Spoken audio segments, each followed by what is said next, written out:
I'm Demis Hellen and welcome to my brand new 3-part series for Cubase 14, where we're going to be looking at some of the new features in the context of a trance track. And here we are, this is Cubase 14, looks very familiar, but it has some new powerful features that I love to use in my own tracks. So we're going to be looking at the pattern editor today and how we can use that to build our drum parts really quickly and effectively in a trance setting or electronic dance music setting. It doesn't have to just be trance. And then in subsequent videos, we'll look at the drum machine itself that's been added, and then the modulators, which is one of the most welcome features for me. It gives you a very good set of tools to work with, and it sort of really opens up the door. So here's my traditional way. I'd use a sampler, drag and drop a sample in, and then I can change all of the parts here at the bottom. And we have all the extras in here as well. So we can shape the sampler, the actual sample, and create envelopes and things like that. Really, really handy, really powerful and versatile. However, the drum machine just hits a little bit harder for me. So I'm going to go in and create a new drum machine. Like I said, we'll look at this in the next video. I call this sampler, and you'll notice that when you add the drum machine in, let's just do that again, you can see on the event type it says pattern event or MIDI part. So you can go down the traditional route like this, or you can use the pattern events, the all new pattern events. When we double click here, so I'm just going to zoom in and we're just going to work on one bar, you can see we get a very different looking MIDI part, and that's because it's a step sequencer now. And if we jump in here, you can see there's nothing loaded because there's no samples. So I'm just going to load in my Trance demo kit, and whilst we're here, I'm just going to load in a snare. So now in the pattern editor, if we jump in, you can see we've got some drum machine parts there, so we can add in the kick 4 to the floor like this. We can add in the open hat.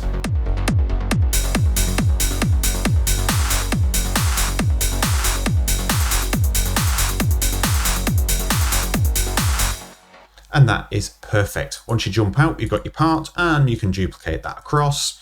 Let's just make this a little bit bigger. I'm just going to make this yellow as well so we can see what we're working on. And you can see that we have those parts. So let's just say when it gets to this bar here, I want to jump in and I want to add in the rolling hats. You can see it's added the rolling hats in for all of the MIDI clips. So that's just to show you that it doesn't work in the same way.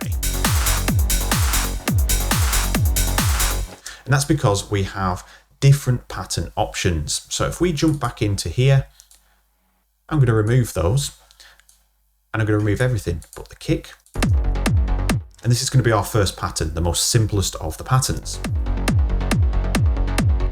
And you can see here at the top, it says one pattern. I'm going to duplicate this. You could choose a new one if you want to build it from scratch every time, but I'm just going to duplicate this. I'm going to add in the hats. Saves me having to redraw those kicks in. If we then go here, you can see that there's no hats. So we choose the pattern type. So we know pattern 2 is now our open hats.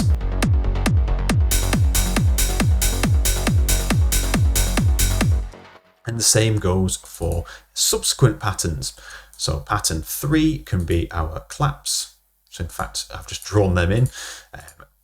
Duplicate and then add the claps in. And then we can choose pattern number 3. And that's as easy as it is, but it's really powerful because it just keeps everything really neat, but at the same time, on the fly, you can just change your patterns, and it's really quick and simple. On top of that, we can create extra parts, as many as you want really, but we can duplicate this so that is like that, but it's going to have a snare roll on it, for example. So then we can say the last one, pattern 4, is going to have a snare roll. Let's just say it only applies to the second half, like this.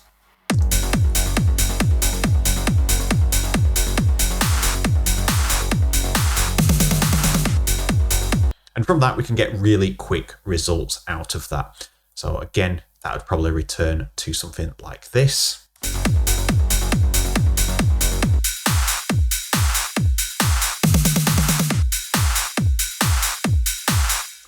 So very intuitive, very easy to set up, and that's probably the easiest part of this. So what I'm going to show you here is I'm just going to duplicate pattern 3, and I'm going to add in my rolling 16 hats and just loop that bar. So you can see that's added it to loop number 3. I'm just going to delete those, and I'm going to say duplicate that pattern and then add them in. So we know now pattern number 5 is our rolling hats.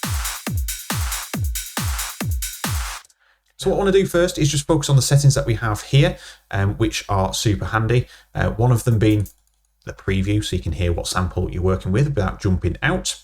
You can change the number of steps. We can have up to 128. So I'm just going to switch that back to 16. You can choose the speed in which this particular lane plays, so it doesn't have to play at the same speed as the rest. So you can get really creative with that. And then you can choose the ability to play forwards and backwards, as well as some randomization. So let's just have a look at what this will do here. If we just unmute the kick, let's say we want those to play 8th notes instead on that closed hat. The rest of the pattern will retain the same speed, but we can choose and chop and change things up like that. So we could do it double. And you can see it'll add more of those in for you because of the speed change. So it gives you a bit of flexibility there. And if you really wanted to, you can set that to play backwards and it'll play the pattern backwards if needed. So it can create some nice variations. So then looking on the left, we've got the same controls here again, number of steps, how fast it's playing, and whether it's forwards and backwards. We have a generating steps section here, which we're just going to leave out for now because I'm not looking at generating any steps, I'm just drawing them in. And you can see that we have offset and swing available to us here, which is really handy for certain tricks that we do in electronic music. So swing, we can add in swing.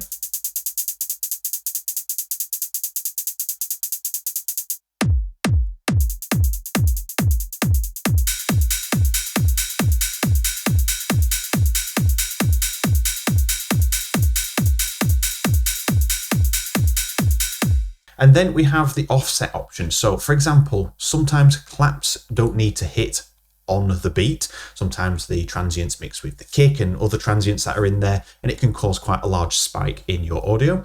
We can offset them using the offset here.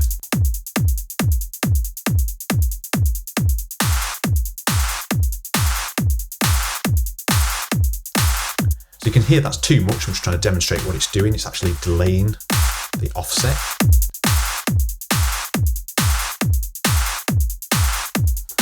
So just having a little bit of offset is the same as adjusting MIDI. So for example, if I just jump into this MIDI here, if we wanted to offset it, I'd turn off the grid snapping here at the top, and then you could just offset it either direction so it wasn't hitting on the beat, but it just gives you a bit more clarity out of claps. That's just one use anyway.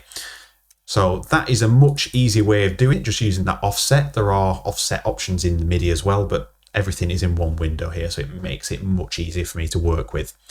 So the next thing in the pattern editor is the ability to edit different parameters here at the bottom. So we've got like the usuals, velocity, and you can add in all the different ones that you want. So velocity is standard stuff, so we can just create some little velocity ramps like this. I'm just doing this at random. Okay. So that gives you different rhythms, different patterns, and then obviously playing that forwards and backwards between different patterns is going to give you nice variance. And then we can use other effects like repeats, offsets, probability of the actual sample hitting, velocity variance. You can see I made a bit of an editing mistake here. So if we just change these up, I'm just going to make these look random like that. And that'll change the velocity level, adding more of a unique twist to your patterns, and it's never going to be truly the same every time because you're changing up the variations. The probability is a good tool to use as well. So the probability of the note hitting would be 44%. This one will be 100. So then you could really change up how that pattern works. And you'll get something truly unique every time. So that is a really powerful feature for things like this. So having these features built into the pattern editor just makes everything quicker, smoother, and as a electronic music producer, that makes things much easier to add variation and something unique to the pattern. And finally, just to show you the patterns in action, I've reset these patterns and we've now got 4 bars of the kick. Then we've got 4 bars of the kick with the open hat, but the final one has a variation where the kick drops out, as you can see here, a little bit of a kick roll at the end, and the snare is in there.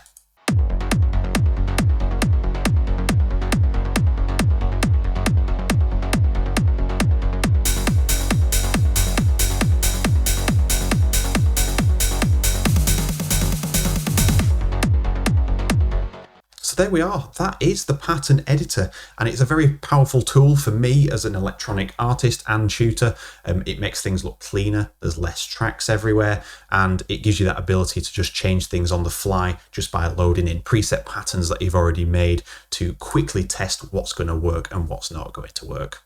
So thank you very much for watching. I do enjoy doing these videos for you guys over at the Cubase channel. If you have any questions, please ask me down in the comments. I always have a look through the comments to see if there's anything that you need to know. So thank you very much for watching, and I'll look forward to seeing you all in the next video. Take care.